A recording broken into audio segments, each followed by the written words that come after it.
Hey students, we have done till question number 10 of this exercise in the last video. ठीक है, तो उनके link description box में हैं, प्लेलिस्ट लिंक इस चैप्टर का, और इसके साथ साथ हमने बहुत सारे चैप्टर्स कर लिए हैं. तो अगर आपको कोई भी प्रॉब्लम है उन चैप्टर्स में तो आप देख सकते हो. ठीक है, सबके लिंक आपको डिस्क्रिप्शन बॉक्स में मिलेंगे. इसकी फर्स्ट वीडियो बहुत इंपॉर्टेंट है क्योंकि उसमें मैंने आपको बताया था कि कौन से फॉर्मूले यूज़ होने वाले हैं. तो स्टार्टिंग से देखोगे तो और अच्छे से समझ में आएगा. ठीक है, अब हम 11th क्वेश्चन से स्टार्ट करते हैं. From the following information calculate break even point in terms of sales value and in units. ठीक है, फिक्स्ड फैक्ट्री ओवरहेड कॉस्ट इतनी है, यानी कि ये फिक्स्ड कॉस्ट हो गई. ठीक है, फैक्ट्री की 60,000 प्लस फिक्स्ड सेलिंग, प्लस इसलिए लगाया क्योंकि ये भी फिक्स्ड में ही ऐड हो जाएगा. फिक्स्ड सेलिंग ओवरहेड कॉस्ट है 12,000. तो टोटल जो फिक्स्ड अमाउंट हुआ, जो फिक्स्ड कॉस्ट हुई, वो ये 60,000 प्लस 12,000 हो जाएगा, यानी कि 72,000. वेरिएबल मैन्युफैक्चरिंग कॉस्ट, इस क्वेश्चन में ना एक चीज अपनी बुक में करेक्ट कर लेना. वेरिएबल मैन्युफैक्चरिंग कॉस्ट तो इतनी दे रखी है, एक variable selling cost per unit आएगा. ठीक है, ये क्वेश्चन में मिसिंग है, बुक में लिख लेना. Variable selling cost per unit ₹3. ठीक है, ये क्वेश्चन का ही पार्ट है, उसको करेक्ट कर लेना. तो वेरिएबल मैन्युफैक्चरिंग कॉस्ट 12 है पर यूनिट, और सेलिंग की भी, यानी कि वेरिएबल में ही ऐड हो जाएगा. 12 रुपए पर यूनिट तो मैन्युफैक्चरिंग कॉस्ट है वेरिएबल, और variable selling cost per unit है 3. तो यानी कि कितना हो गया टोटल 15. लेकिन ये तो क्या है, पर यूनिट, और हम हमेशा क्या मानते हैं इन क्वेश्चन में कि x यूनिट्स हैं, तो यानी कि Vx कितना आ गया 15x. ठीक है, selling price per unit, selling price per unit से क्या निकलता है, भूल नहीं जाना, अब याद रखना है. ठीक है, बहुत सारे क्वेश्चंस कर लिए हैं. सेलिंग प्राइस पर यूनिट से निकलता है रेवेन्यू, यानी कि 24 इंटू एक्स. 24 पर यूनिट मतलब 24 एक यूनिट का सेलिंग प्राइस है, और टोटल यूनिट्स हम x मान के चलते हैं, तो 24x. ठीक है, कोई ये वाले क्वेश्चंस कुछ समझ नहीं आया तो स्टार्टिंग से देख लेना, लिंक डिस्क्रिप्शन बॉक्स में है प्लेलिस्ट का. ओके, तो वेरिएबल हमें पता चल गया और फिक्स्ड पता चल गया, तो हम कॉस्ट प्राइस निकाल सकते हैं इसका, सॉरी कॉस्ट फंक्शन. फिक्स्ड जो कि है ये प्लस वेरिएबल. निकालना क्या है, ब्रेक इवन पॉइंट. तो ब्रेक इवन पॉइंट कैसे निकालते हैं, ब्रेक इवन पॉइंट निकालते हैं आर एक्स को इक्वल रख के सी एक्स के इक्वल रख दो आर एक्स को. 72,000 plus 15x equals to 24x. ये इधर चले जाएगा तो हो जाएगा 9x इक्वल्स टू 72,000. इसको काट देते हैं तो ये आ जाएगा 8000, यानी कि x की मतलब यूनिट्स के टर्म्स में निकालना था ना, तो 8,000 यूनिट्स.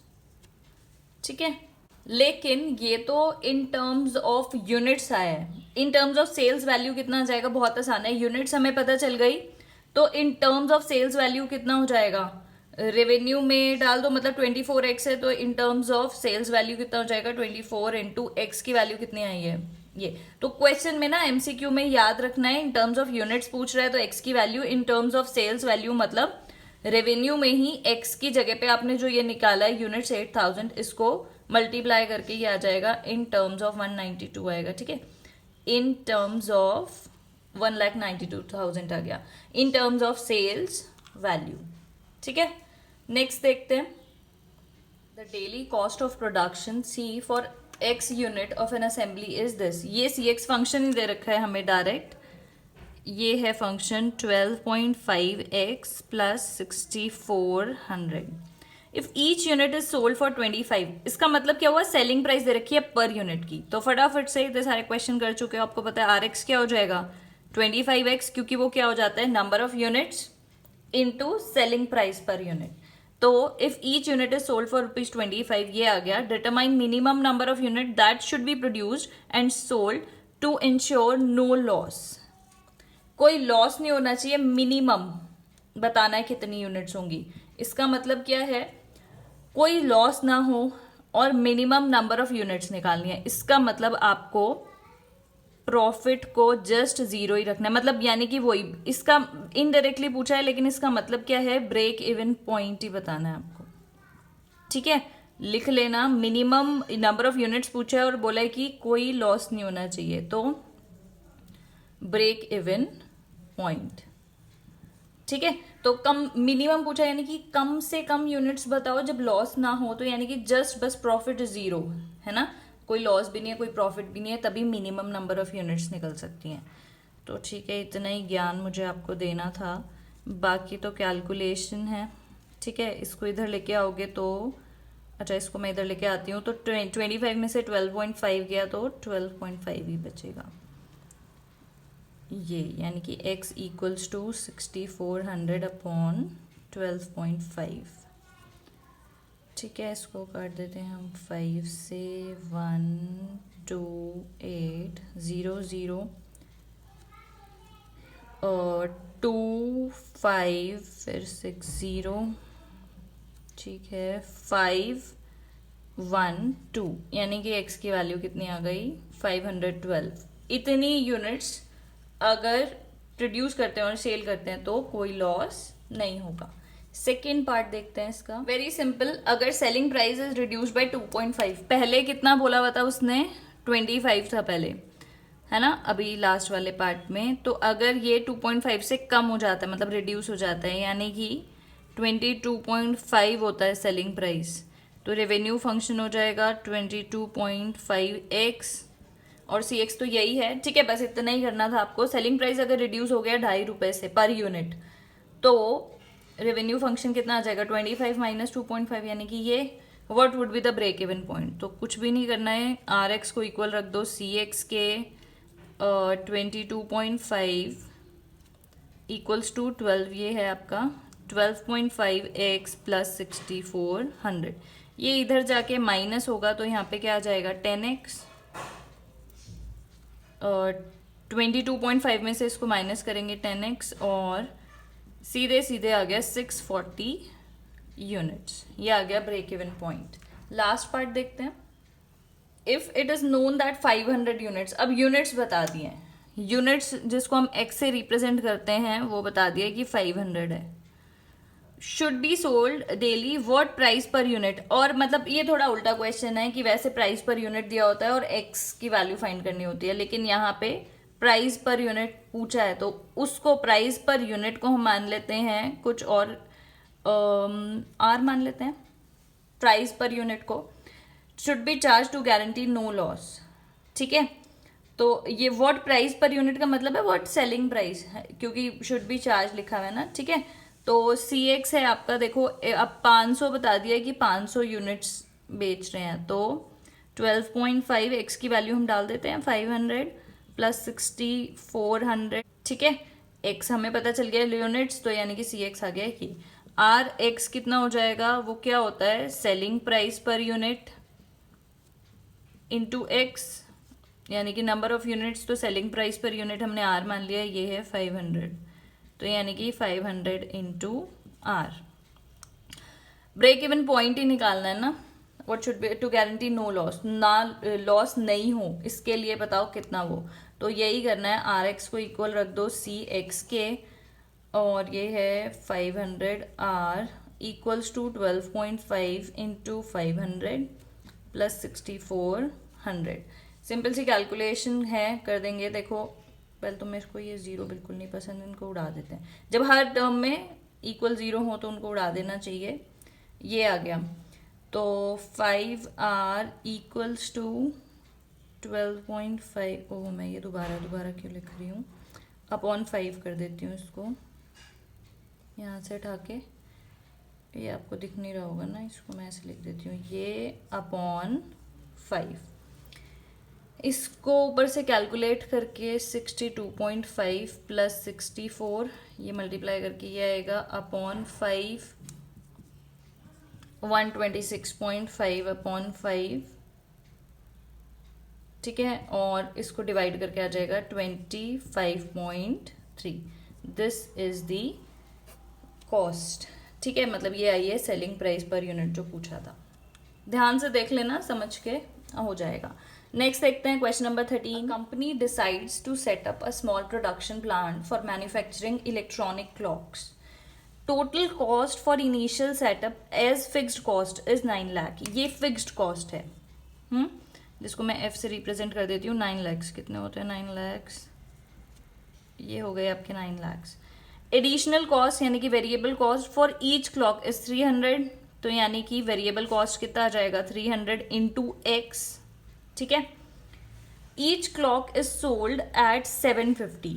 तो सेलिंग प्राइस दे रखी है, पर ईच लिखा है ना, यानी कि पर क्लॉक की. तो रेवेन्यू हो गया 750 into X. During first month 15 clocks are produced and sold. तो पहले उसमें एक्स की फॉर फर्स्ट मंथ एक्स की वैल्यू पहले मंथ के लिए कितनी है? 1500, क्योंकि 1500 क्लॉक्स प्रोड्यूस हुई है और सोल्ड हुई हैं. Determine C X for total cost of producing X clocks. अभी 1500 का कोई यूज नहीं है, क्योंकि एक्स क्लॉक्स की बात हो रही है फर्स्ट 2 पार्ट्स में.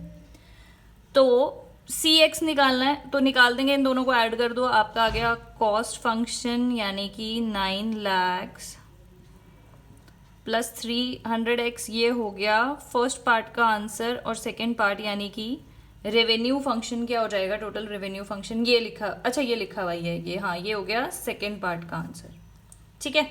नेक्स्ट देखते हैं. Next part, determine P X यानी कि प्रॉफिट फंक्शन निकालना है for total revenue from the sale of X clock. P X तो अभी अभी आपको पता, आपने निकाला फर्स्ट 2 पार्ट्स में, उसी की हेल्प से निकालना है.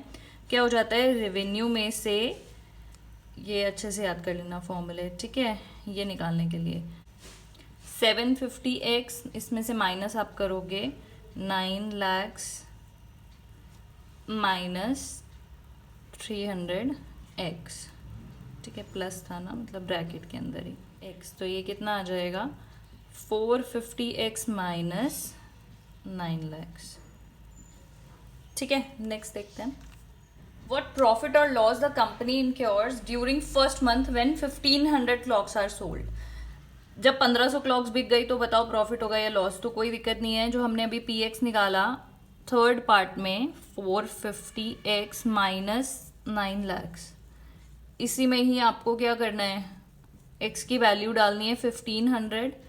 450 इंटू 1500 माइनस 9 लैक्स. इसको जब आप करोगे ना तो माइनस में आएगा आंसर. तो माइनस का मतलब है लॉस हो रहा है. ठीक है. ये आएगा माइनस दिस. तो यानी कि क्या हो गया? इतना लॉस होगा अगर सिर्फ 1500 ही क्लॉक्स बिकी तो. ठीक है. नेक्स्ट पार्ट है डिटरमाइन ब्रेक इवन पॉइंट. तो आपको पता है ब्रेक इवन पॉइंट में क्या करना होता है? सी एक्स को आर एक्स के इक्वल. तो सी एक्स है आपका ये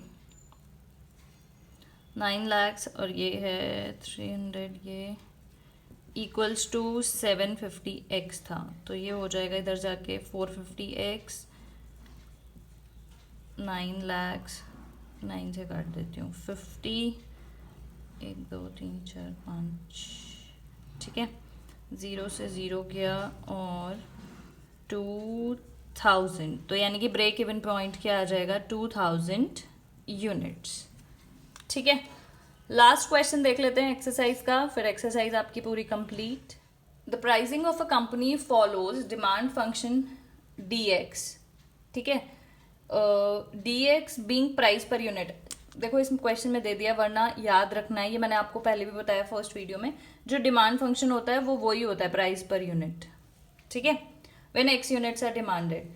after studying the market trend company determine price function. ये आपको मिल गया स्टडी करने के बाद मार्केट ट्रेंड, यानी कि dx है ये, मतलब समझ लो सेलिंग प्राइस पर यूनिट ही है. इससे हम क्या निकालने वाले हैं? Revenue function. ठीक है. ये है 2000. एक तो ना इतने सारे, इतना बड़ा क्वेश्चन देख के डर नहीं जाना है, बहुत सिंपल से ही क्वेश्चन हैं. ठीक है. ये डिमांड फंक्शन है. आर एक्स क्या हो जाएगा? इसमें अगर हम x मल्टीप्लाई कर दें तो यानी कि 2000x माइनस 4x का स्क्वायर, ये आ गया रेवेन्यू फंक्शन. इस पूरे से हमने ये चीज निकाल ली. If the product is to be marketed the company will incur a fixed cost of इतना. ये फिक्स्ड कॉस्ट दे रखी है 60,000. एंड विल हैव टू पे 600 per unit that is produced. यानी कि ये क्या होगी, वेरिएबल, इतना तो देना पड़ेगा पर यूनिट, वेरी कर रहा है ना यूनिट के साथ, तो वेरिएबल कॉस्ट हो जाएगी 600x placed in the produced and placed in the store. At what sale level can the company expect to recover its cost.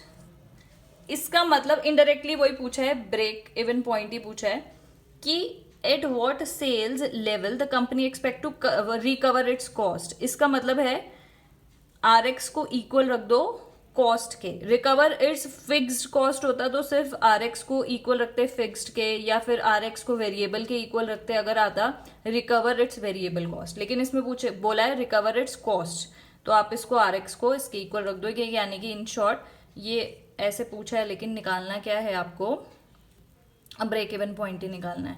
तो कॉस्ट आ गया आपका ये 60,000, ये क्या लिख दिया मैंने, 60,000 प्लस 600x, ठीक है। इन दोनों को इक्वल रख देते हैं, सबको मैं हटा रही हूँ, ठीक है। ये आया CX इक्वल्स टू RX। अब बस कैलकुलेशन है, ठीक है। तो कैलकुलेशन स्टार्ट करते हैं, कॉमन लेके काट देते हैं पहले, तो 4 आ जाएगा ना इधर से कॉमन। तो अगर हम इसको 4 को कॉमन ले लें यहाँ से, तो ये बचेगा 150